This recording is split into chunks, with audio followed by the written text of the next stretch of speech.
Cuando hace 4 años advertía Ricardo Belmont la concentración de medios y cómo la fagocitosis, la voracidad del comercio se estaba instalando en nuestro país, muchos dudaron, discreparon o pertenecían a ese grupo. Hoy tienen que reescribir lo que antes habían anotado. Por ejemplo, acá tengo la columna de Álvarez Rodríguez, aquí está su firma incluso, Augusto Álvarez Rodríguez. ¿Qué escribe hoy en La República? Este artículo en su columna Claro y Directo dice: campo de concentración, los riesgos de la compra de Pensa por el comercio.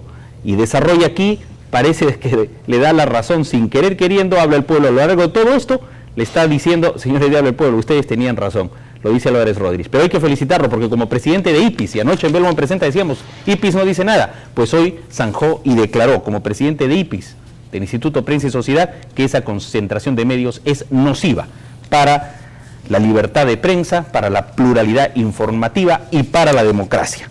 Y hablando de democracia, aquí tengo este trabajo, recién salido del horno, ahí está, Por la Democracia. Esa democracia que Víctor Caso Layla pisoteó desde un cargo como Contralor General de la República, el autor Fernando Cayayén, que ya está con nosotros, y saludamos al doctor Fernando Cayayén y al director del Hermanón, don César Augusto Dávila. Muy buenas noches, caballeros. Buenas noches, mi querido Rafael. En realidad es muy grato encontrarme con César Augusto, un veterano periodista. Y en este canal, cuando hablas tú del Contralor, por ejemplo, y haces una referencia, qué importante es este cargo. Estamos hablando, yo diría, paralelamente con el fiscal de la Nación en la lucha contra el crimen y el defensor del pueblo, sin tener ese poder ejecutivo, pero sin duda que es una fuerza moral. Y en el caso del Contralor, y hablo para todos los tiempos, ¿no? En los tiempos de hoy te corresponde a ti, le corresponde a César Augusto y a los políticos en actividad, porque podría interpretarse de alguna forma, pero sin duda que la labor señalada en la Constitución del Contralor es sumamente trascendente en la lucha contra la corrupción. Y la justicia no debe ser como tú has dicho, la justicia debe ser justamente la garantía que abre las puertas de los hogares de todos los peruanos, y en recuerdos, porque estamos una noche de recuerdos de Chabuca Granda, te he escuchado, y hoy un saludo y agradecimiento al embajador de Venezuela, Alexander Yández, al alcalde del Callao, y en fin, a Javier Reati y todos los que hemos estado, también como aniversario, que hoy desembarcaba, como hace 2 días, el 1 de septiembre, Bolívar en 1820, ¿no? Para iniciar la cruzada final de la independencia del Perú. Así que yo creo que en esta breve introducción, por la democracia se hace con hombres y con actitudes de los hombres que conducen un país. Así es, tenemos cómo mejorar el sistema político en el Perú, el tema de partidos políticos, también la justicia que está muy vinculada. Damos, antes de entrar a esta entrevista directamente y a fondo, la palabra inicial a don César Augusto Dávila. Creo que viene al caso rememorar que don Simón Bolívar no solamente era un general, un militar, un estratega y un hombre de política, era también un escritor muy versado y elocuente, y al mismo tiempo, a la par que acarreaba su arsenal de caballería y la artillería de montaña que en ese tiempo se usaba, llevaba también una prensa, y donde llegaba editaba periódicos, folletos y lo que se llamaba libelos contra sus enemigos políticos. En el Perú fundó nada menos que el diario El Peruano, que es el auténtico decano de la prensa nacional. Correcto. Aquí en uno de los capítulos, señoras y señores, de este trabajo por la democracia hay una propuesta, dice, propuesta de la reforma a la ley de partidos, algo sobre el voto preferencial, pero están los partidos políticos. Pero, ¿qué se puede hacer por nuestros partidos, doctor Fernando Calle, cuando vamos a ver en imágenes, por ejemplo, que ya hay monopolios mediáticos? Y tenemos, por ejemplo, a través de la historia de los Estados Unidos, cuando esos grandes industriales estadounidenses como Rockefeller, como Carnegie, como Morgan, decían: nosotros vamos a poner un presidente. Elecciones del 3 de noviembre de 1896 en Estados Unidos, y ahí están estos personajes en pantalla: Rockefeller, está Carnegie, está Morgan, unos con el acero, otros con el petróleo, la Standard Oil, por ejemplo. Así es. Y tenían tanto poder y decían: ah, bien, este presidente no nos conviene, pongamos al otro. y tan pronto elegían al presidente, después se dividían y cada uno comenzaba a rivalizar y a competir frenéticamente, porque entre ellos solo se unían para tener en la Casa Blanca a un personaje que fuera afín a sus intereses. Con este tipo de oligopolios, monopolios, y viene Teodoro Roosevelt, para dar una ley antimonopolios. Y en nuestro país, lamentablemente, no hay ese tipo de leyes. El Congreso está muy quedo en ese sentido, pero ¿cómo desarrollar los partidos políticos con esta propuesta que hace en su libro, doctor Fernando Calle, si vemos que hay grupos de poder que tienen pisoteados a los partidos políticos? Claro, pero a mí es muy interesante el recuerdo que has hecho de un sistema que, independientemente de los antis que podemos tener desde nuestras adolescencias, hay que reconocerle al pueblo americano que construyó una democracia y sólida en razón de la legitimidad. Tú has mencionado, pero yo recuerdo que Nelson Rockefeller, si bien llegó a gobernador, ya hablo ya del siglo XX, no pudo ser presidente, ¿no? Entonces, todas esas influencias que se dieron en su oportunidad tienen un sostén de legitimidad que es el Parlamento. Y entonces, justamente el Parlamento, que en Estados Unidos y en el Perú, desde 1823 hasta 1920, se renovaba inclusive cada año y cada 2 años, ha permitido que la legitimidad del Congreso se actualice. Y resulta que una forma de mediatizar o fiscalizar con más fuerza al Ejecutivo, que por lo general ingresa en un momento electoral con mayoría, el pueblo tiene la oportunidad, a medio periodo casi, en este caso americano, no tiene por qué ser el nuestro, es una referencia, tiene la oportunidad, el soberano, de quitarle el respaldo en el legislativo, y eso hace que, como la consulta, por ejemplo, si bien no es vinculante, tenga que ser tomada en cuenta por quien está gobernando, ya no tiene el apoyo del legislativo. Y entonces tiene que meditar, y la oposición del legislativo tiene que pensar que quiere ser gobierno. Y entonces la oposición tiene que ser constructiva, ¿no? Esto como referencia a los clanes que has mencionado, y que sin duda no dejan a través de los años de tener una enorme influencia en un sistema capitalista como el americano. No hay nada que hacer.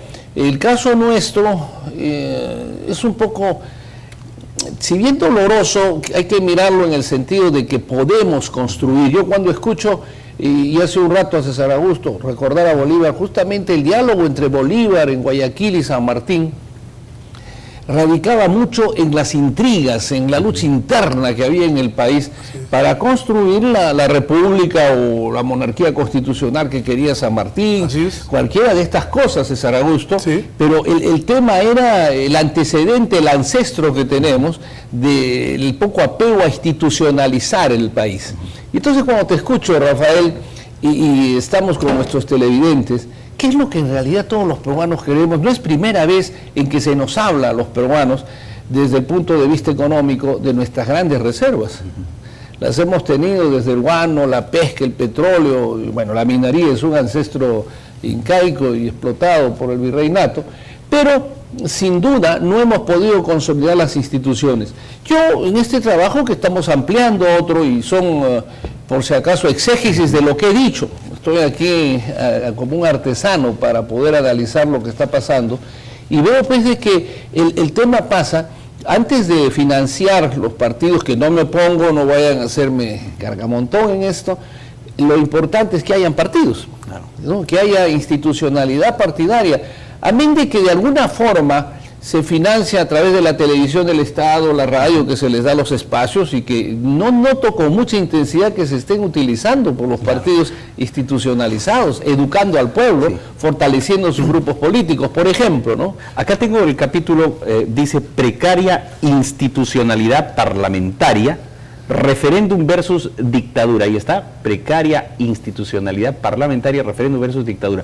Yo planteo esto a don César Augusto Dávila mostrando el siguiente documento, donde se da cuenta que O Globo, uno de los diarios y grupos mediáticos más grandes de Brasil, lo vamos a ver en pantalla ahorita, O Globo ha hecho un mea culpa sobre el golpe militar del 64 en Brasil y se arrepiente de ese golpe. Pero 4 años después, don César Augusto Dávila, ¿qué sucedió? En el Perú hubo un golpe, el 68, que atentó contra esos partidos que habla el doctor Fernando Calle. Incluso el 69 venían las elecciones y era una traba para que Haya de la Torre llegara. Si tenemos la imagen de O Globo, de este diario que ya se arrepintió, pero aquí tenemos el Comercio que todavía no lo hace. Bueno, debemos precisar o recordar una frase de ese político y pensador brillante, don José Ingenieros, que sentenció: donde hay vida, hay lucha por la vida, y donde fracasan los medios lícitos, se imponen los fraudulentos.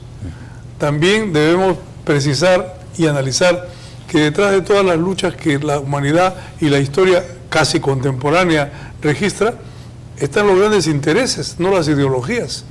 Y ahora mismo en el Perú estamos viendo el avasallamiento total de un grupo mediático asociado a otros empresariales para imponer sus caprichos, sus deseos, que van a reemplazar a las voluntades políticas. Así, ¿qué reflexión le suscita esto, doctor, como magistrado, como persona que analiza la política desde la cátedra universitaria también? Bueno, que hay necesidad, sin que esto implica, yo he leído algo de una preocupación, por ejemplo, de un sector empresarial de que pudieran algunas reformas constitucionales interrumpir el desarrollo económico.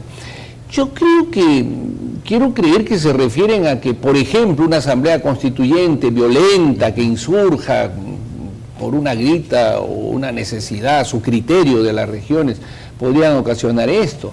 Pero creo que ningún inversionista se ahuyenta cuando un país está tratando de mejorar su sistema para poder, en realidad tenemos poco tiempo de democracia, tú lo has dicho, el 69, la jornada fue evitar que Aya La Torre sea presidente, pero agreguemos algo más. Nuestra adolescencia vio una junta militar que decía y ofreció, me acuerdo del general Montañe, ya que estamos haciendo historia, el premier Montañe, en Palacio de Gobierno dijo que el gobierno de la junta militar era de un año.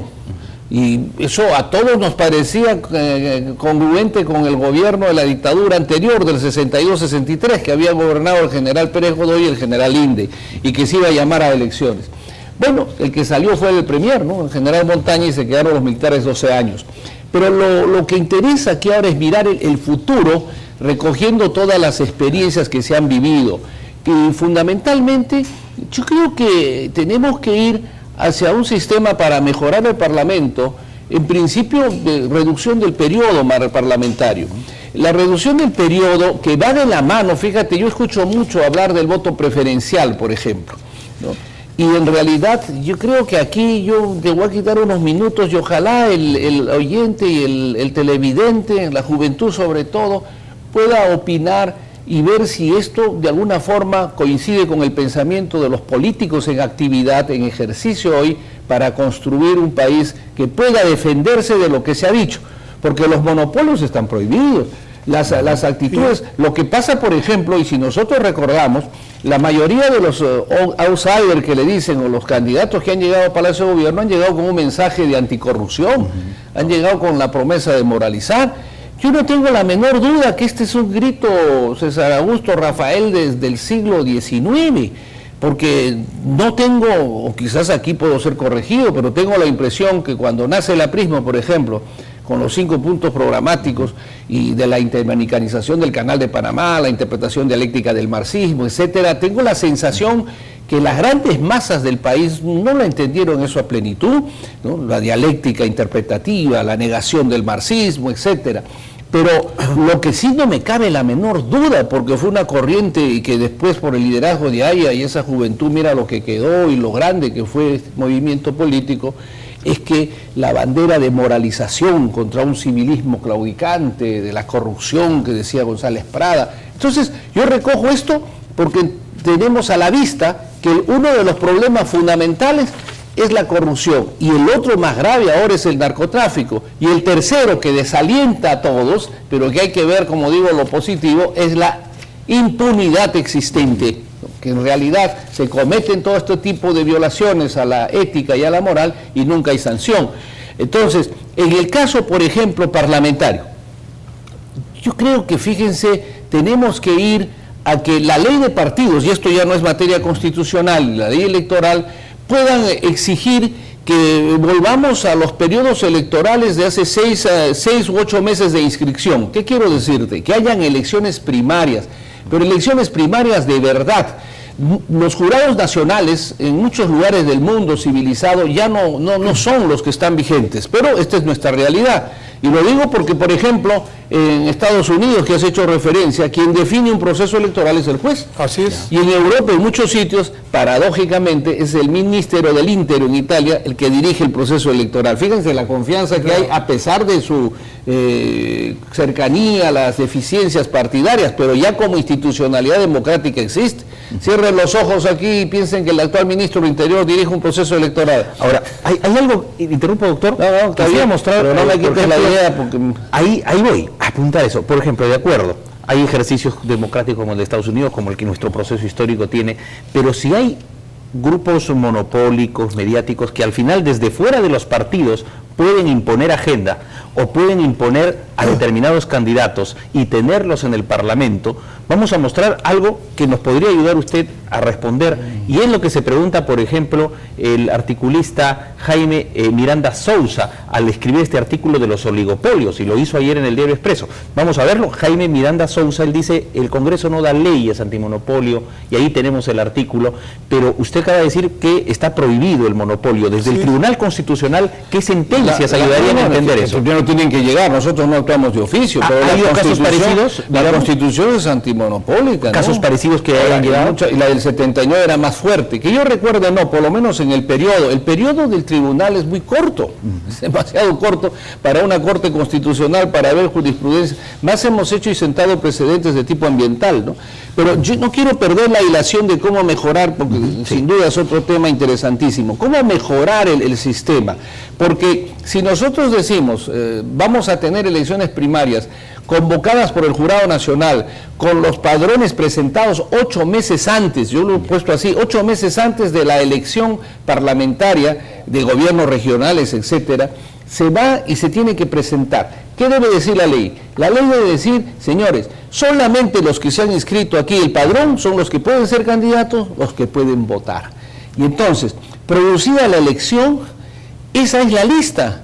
Ya no se puede variar, es la que se va a inscribir. Y entonces ahí sí tú puedes hablar de anular el voto preferencial. Recién puedes decir ello, porque de alguna forma se ha producido una preferencia interna bien llevada adelante. Y esto produciría, mira Rafael, César Augusto, queridos televidentes, lo hemos visto en los últimos años, en las décadas de poca vida democrática, se fue reduciendo las campañas electorales parlamentarias, eran 6 meses antes creo, para inscribirse, después fue 3, creo que después terminó en 30 días, no lo sé.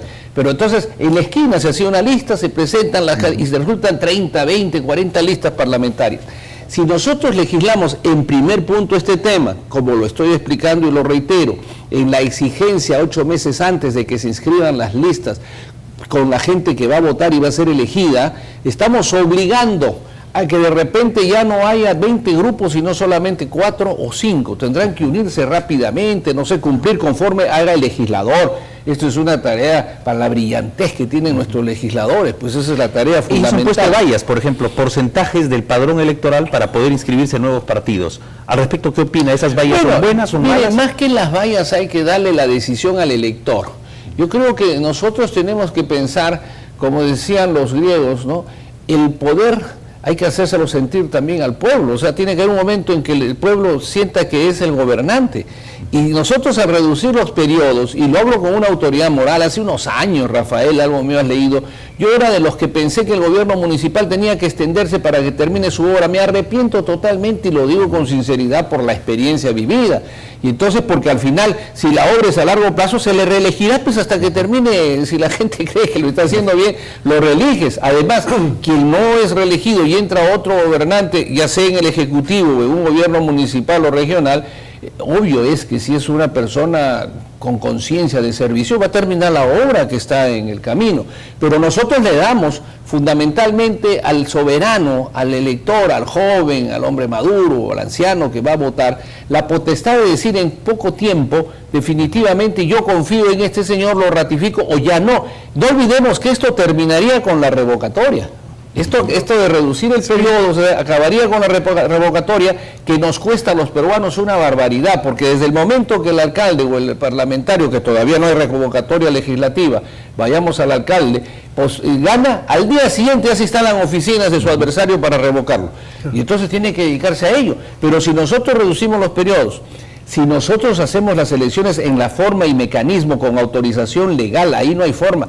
Ojo, eso habría que trasladarlo a la elección de los cuadros directivos de los partidos. Porque, ¿a qué me refiero? Yo, partido X, me inscribo con un estatuto. El estatuto dice, Rafael, cada 2 años se va a elegir su cuadro directivo, su comité ejecutivo nacional, secretario, en fin, lo que hayan presentado en su estatuto. El jurado nacional, en respeto a ello, convoca, se acabó, diciembre hay elecciones, el que quiere se presenta, no hay que estar enfermo el líder, que esto y de repente el Congreso se posterga 1, 2, 3, 4 retornamos años. con la pregunta de don César Augusto Dávila porque vamos a ir a una pausa, recordándoles también que a partir del próximo lunes y durante la semana vamos a pasar 15 minutos de este histórico programa, porque acá hablamos de libertad de prensa, de no monopolios informativos desde hace 27 años, y ayer lo recordamos en Belmont Presenta, en un pasaje donde hablaba Alejandro Miro Quesada, director del Comercio.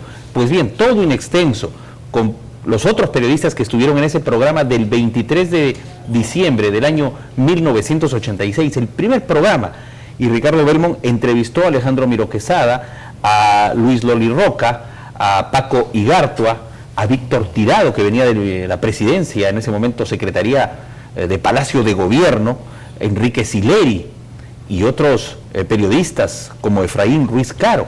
A todos ellos, pues se analizó en profundidad este tema, no de hoy, sino de hace mucho tiempo atrás. 15 minutos diario pasaremos la próxima semana de este histórico programa. Vamos a una pausa, retornamos con César Augusto Dávila, las preguntas que tiene listas para nuestro invitado, el doctor Fernando Calle. Volvemos enseguida. Está bueno, ¿eh?